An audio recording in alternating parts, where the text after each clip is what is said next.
సజీవుడైన దేవునికి స్తోత్రములు.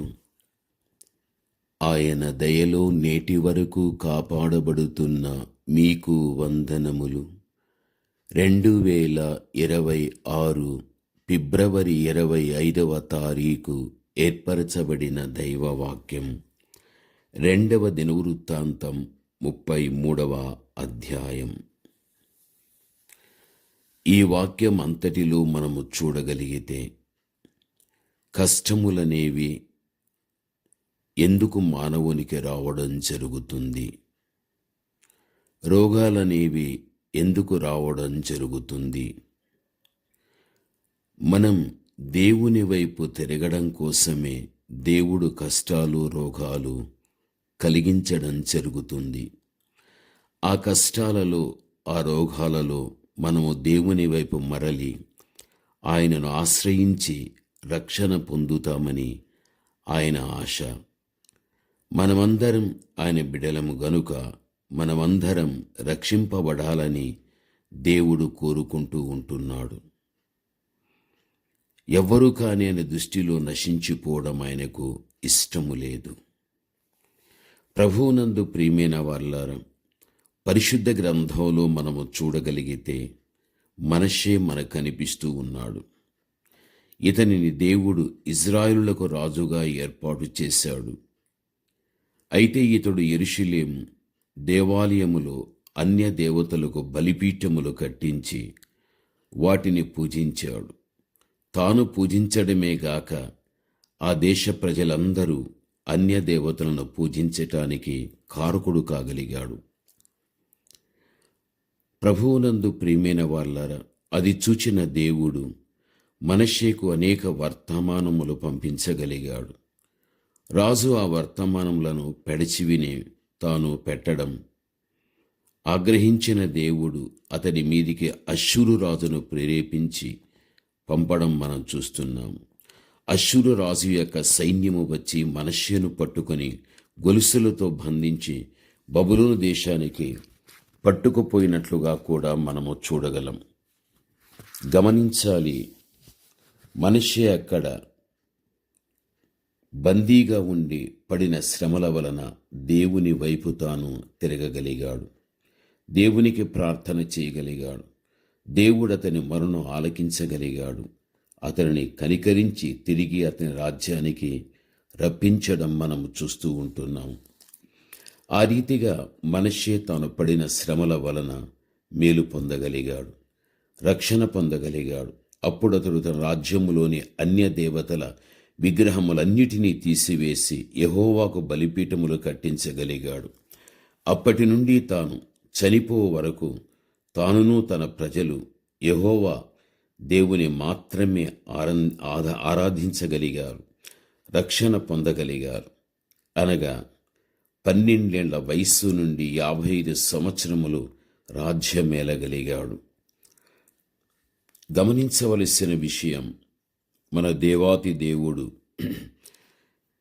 కష్టాలనేవి మనకు వచ్చినప్పుడు వాటి ద్వారా మనం ఆయన వైపు తిరగటానికి కోసమే తప్ప ఇంకా ఎందుకో కానే కాదు. మనకు శ్రమలు కష్టాలు కలిగించడములో దేవునికేదో కారణమనేది ఉంటుంది. ఏ కారణము లేకుండా దేవుడు మనకు శ్రమలు కలిగించడు. మన మేలుకే శ్రమలు కలిగిస్తాడు. శ్రమలలో దేవుని వెతుకుదాం, దేవుని సమీపిద్దాం. మనము కష్టాలలో ఉన్నప్పుడు దేవుడే ఓదార్చేటువంటి వాడు. ప్రభువునందు ప్రియమైనటువంటి వారలారా, మనం ఇటువంటి అనుభవాలు మనం ఎన్నో చూడగలిగాము. మనము నమ్మిన మన దేవుడు ఎన్నో విధాలుగా మనలను ఆదరించడం కూడా మనము చూస్తూ ఉంటున్నాం. అంత మాత్రమే కాదు, వాక్య భాగములో చూడగలిగితే యోబు 33:19 చూస్తే, వ్యాధి చేత మంచమెక్కుట వలన వాడు శిక్షణము నొందును అని వ్రాయబడి ఉంది.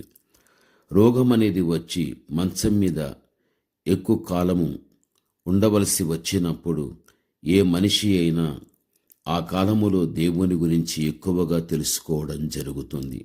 దేవుని ధ్యానించగలుగుతాడు, దేవునికి సమీపంగా వస్తాడు, పశ్చాత్తాపము కూడా పడ్డము జరుగుతుంది. అప్పుడు దేవుడు వారికి స్వస్థత ఇవ్వడం కూడా జరగగలుగుతుంది. సాధారణంగా మన జీవితాల్లోని అన్నీ బాగున్నప్పుడు మనకు దేవుడు అవసరము లేదన్నట్లు తిరుగుతూ ఉంటాము. ప్రార్థన చేయము, ఆట పాటల్లో గడుపుతూ ఉంటాం, తింటూ ఉంటాం, హాయిగా పండుకుంటాం. కానీ రోగం వచ్చినప్పుడు దేవుని వైపు మరలుతాము, మొరపెట్టుకుంటాము. దేవుని సన్నిధికి మళ్ళా రప్పించి మనకు రక్షణ ప్రసాదించటానికే దేవుడు రోగం అనేది కూడా కలుగచేయడం జరగగలుగుతుంది. అందుకే బైబిల్ గ్రంథంలో 33:19 యోబులో వ్యాధి చేత మంచమెక్కుట వలన వాడు శిక్షణమునందును అని చెప్పబడుతూ ఉంటున్నది. రోగం అనేది కేవలం ఏదో మన ప్రాణానికి హాని కలిగిస్తుందని కాదు, కానీ దాని వలన మనము గుణపడగలుగుతాము, దేవుని వైపున మనము తిరగగలుగుతాము. ఇది మనం అర్థం చేసుకోవలసినటువంటి విషయం.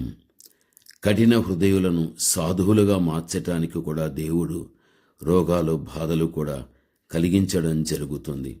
మనకు ఏ రోగము లేకుండా ఆరోగ్యంగా ఉన్నప్పుడు రోగగ్రస్తులు బాధలలో ఉన్నవారు మన దగ్గరికి వస్తే మనలో ఎలాంటి స్పందన ఉండదు. వారిని ఎలా ఓదార్చాలో కూడా తెలియదు. గనుక మన వద్దకు వచ్చు వారికి మనం ఆదరణ ఇవ్వాలి అంటే మనకు అనుభవంలో ఆ బాధలు మనకు తెలిసి రావాలి. అప్పుడే ఇతరులకు మనం ఆదరణ ఇచ్చేటువంటి వ్యక్తులుగా మనం ఉండడం జరగగలుగుతుంది. కాబట్టి దేవుని యొక్క బిడలైన మన జీవితంలో ఈ యొక్క కష్టాలు రోగాలు ఎందుకు అంటే కేవలం మన మంచి కోసమే అనేటువంటి ఆలోచన మనము కలిగి ఉండాలి. ఎక్కడ కానీ కష్టమని వ్యాధి అని దిగులుతో భయపడుతూ మనం ఉండకూడదు. కానీ ఏది జరిగినా జీవితానికి మేలే అని భావన కలిగి మన ముందుకు సాగిపోవాలి. ప్రార్థన. పరమ తండ్రి అయిన మా దేవ, ఘనమైన మీ నామమునకు స్తోత్రములు తండ్రి. దేవా, మీరు మాతో మాట్లాడిన విధానాన్ని బట్టి మీకు స్తోత్రములు దేవా. మీ బిడలగా మా జీవితంలో వెనుకటి రోజుల్లో కష్టాలు వచ్చాయి, రోగాలు వచ్చాయి. ఇవన్నీ కూడా తండ్రి మీ వైపు తిరగటానికి, మా జీవితాల్లో మీలో ఎదగటానికే ప్రభువా.